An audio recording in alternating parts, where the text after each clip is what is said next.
Hello दोस्तों, एक बार फिर से आपका स्वागत है मेरे चैनल पे।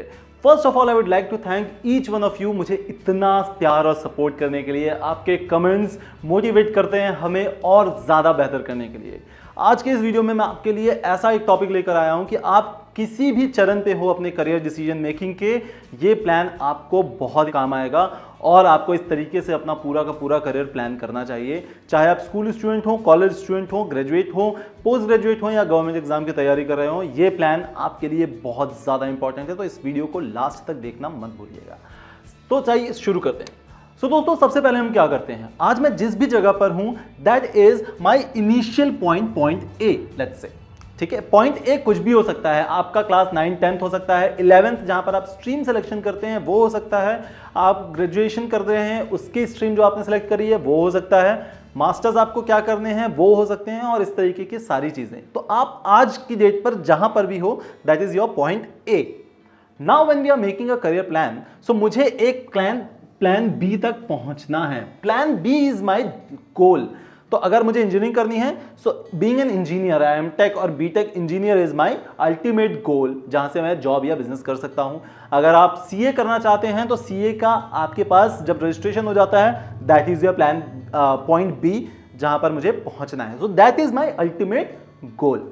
Now most of us do this कि हम हमेशा प्लान ए से लेकर प्लान बी तक पहुंचना है। हमें पता है कि प्लान बी क्या है, प्लान ए मैं कहां पर हूं, और हम यहां से यहां पहुंचने का एक सीधा रास्ता चुनते हैं। हमें पता होता है कि यार मैं बीकॉम कर लूंगा, उसके बाद मेरे को 3 एग्जाम देने होंगे, मेरा सीए क्लियर हो जाएगा and then I will be a CA. But क्या ऐसा होता है? Most of us fail on this particular point. मैं क्लास 11th में पीसीएम लूंगा, then I will go for JEE mains या एडवांस क्लियर करने के बाद I will do my engineering के बाद एमटेक के बाद I will get a secure job. क्या ऐसा होता है? बिल्कुल नहीं। मोस्ट ऑफ द स्टूडेंट्स जिनको काउंसल करता हूं उनके साथ यही प्रॉब्लम होती है। Students might be for example in commerce लिया हुआ है बट उसको मजा नहीं आ रहा, सर मुझे कॉमर्स नहीं लेना था, मुझे कॉमर्स में नहीं मजा आ रहा है, समझ में नहीं आ रहा है। पीसीबी लिया हुआ है, मुझे नहीं समझ में आ रहा है। इंजीनियरिंग कर रहे हैं, 3rd ईयर 4th ईयर में लोग हैं एंड दे से कि सर मुझे ना कुछ और ही करना था, मुझे engineering is not my cup of T.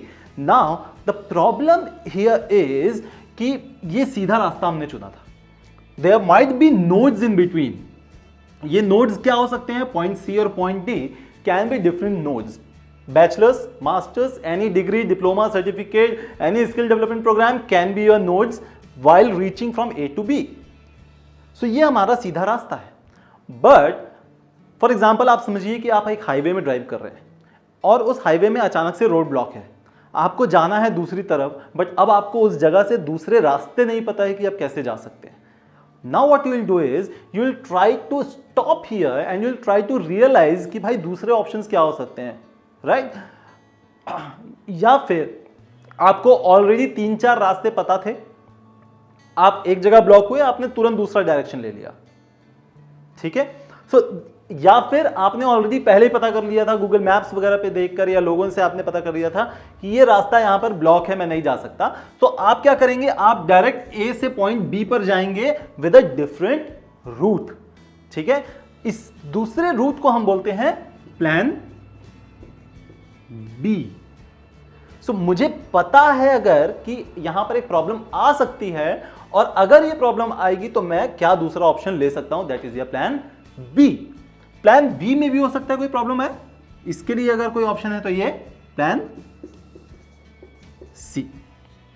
अब क्या हमेशा प्लान बी हमें प्लान ए से पॉइंट्स बी तक ले जाने के लिए चाहिए? हो सकता है आपने बैचलर्स खत्म करने के बाद प्रॉब्लम आई है, राइट? तो बैचलर्स तो आपका ऑलरेडी हो चुका है। अब प्लान यहां बैचलर्स से आपको बी पे जाने के लिए एक आपको रूट्स पता होने चाहिए। ऑब्वियसली हर इस रूट में नोड्स होंगे। नोड्स क्या बात किया था हमने? नोड्स वर आपके bachelors, masters degree, diploma, any skill development, वो आपके नोड्स हैं जो आपको वहां तक पहुंचाने में हेल्प करेगा। अब हम यहां पर क्या बात कर रहे हैं? हम बात कर रहे हैं कि मुझे बी तक पहुंचना है with all the different possibilities, different combinations. इसे एक और एग्जांपल से समझते हैं दोस्तों। फॉर एग्जांपल हम हर कोई ग्रेजुएशन में एक बात करता है कि यार 1 नाइट फुल फाइट मैं पास हो जाऊंगा। मेरे पास एक दोस्त है जिसने पूरे सेमेस्टर भर पढ़ाई की है और वो मुझे लास्ट में पढ़ा देगा और मैं पास हो जाऊंगा। Now we are dependent on that particular route कि मेरा वो दोस्त मुझे सिखा देगा। इमेजिन कि उस दोस्त को 10 हो जाते हैं एग्जाम के एक दिन पहले, ठीक है। अब वो खुद एक ऐसी जगह पर बैठा है जहां रिवीजन कर रहा है जहां पर वो आपको लेकर नहीं जा सकता, राइट। सो आपका वो ब्लॉकेज आ गया। अब क्या आपके पास दूसरा प्लान है? क्या आपके पास कोई दूसरा दोस्त है? तब आप यू विल रिग्रेट कि यार वापस जाना चाहिए, पढ़ना चाहिए, नहीं पढ़ना चाहिए, मैं इससे अच्छा पढ़ लिया होता तो सारी चीजें हो जाती। That's not the time to regret, that's the time of initiate. अगर आप जब सेमेस्टर स्टार्ट कर रहे हैं तब आपको वो चीज़ प्लान करनी चाहिए, बट आप जब यहाँ पहुँच गए हैं अब आप रिग्रेट करेंगे अगर आपके पास प्लान बी नहीं होगा, राइट। अब तो ये तो पूरी बात हुई, हमें प्लान ए से प्लान बी में पहुंचना। क्या प्लान बी में पहुंचना जरूरी है? Very important question, right. जी नहीं, बिल्कुल पॉइंट बी पर पहुंचना जरूरी नहीं है। हो सकता है कि नोड सी पे आने के बाद, कोई बैचलर्स खत्म करने के बाद, बीटेक खत्म करने के बाद मुझे ये रियलाइज हुआ कि यार इंजीनियरिंग से मुझसे नहीं होगा। मतलब आपका प्लान बी गायब, आपका पॉइंट बी गायब। आपको इंजीनियरिंग डिसाइड आपने कर लिया कि मुझे इंजीनियरिंग नहीं करना है, अब मुझे गवर्नमेंट सेक्टर की तैयारी करनी है। इंजीनियरिंग आपका हो गया, आपको गवर्नमेंट सेक्टर की तैयारी करनी है। आपका एंड गोल यहां पर चेंज होके, फॉर एग्जांपल ये आपका एंड गोल यहां आ गया, ठीक है। अब एंड गोल यहां से यहां पे, अब आपको अगेन से you need to start your planning on the same idea, different nodes, same idea, point C पर कैसे पहुंचा जा सकता है, राइट। क्या स्किल्स लगेंगी, क्या डिग्रीज लगेंगी, क्या डिप्लोमास लगेगा, दैट्स योर प्लान। सो अगर आपने अपना प्लान करियर का इस तरीके से डिजाइन किया हुआ है तो आपको कोई रोड ब्लॉकेज, आपकी परेशानी नहीं बनेगा, कोई दोस्त आपका वो परेशानी नहीं बनेगा कि आप अपने सही करियर का डिसीजन नहीं ले पा रहे हैं। Because most of the time it's really impossible कि आप इस पर्टिकुलर नोड से वापस आकर यहां से कुछ अलग प्लान करें। एग्जाम्पल, आपने बीटेक क्लियर कर लिया, ठीक है। अब आपको लगता है कि यार मुझे ना लॉ पढ़ना चाहिए था या कंपनी सेक्रेटरी बनना चाहिए था। फॉर एग्जाम्पल आप यहां पे सोचते हो कि यार मैंने इससे अच्छा सीएस कर लेता, कंपनी सेक्रेटरी बन जाता, बट आपका बीटेक खत्म हो चुका है। क्या ये रास्ता आपके पास अवेलेबल है? डायरेक्ट रास्ता अवेलेबल आपके पास नहीं है। अब आपको क्या करना पड़ेगा? वापस जाना पड़ेगा, कॉमर्स और लॉ को समझना पड़ेगा, कॉमर्स और लॉ पढ़ना पड़ेगा, एक बैचलर्स वापस करना पड़ेगा जहां पर आपको कॉमर्स और लॉ पढ़ाया जाए, और तब यहां से आप सीएस की तरफ जा सकते हैं। टाइम वेस्ट, पैसा वेस्ट, आइडिया वेस्ट, ठीक है।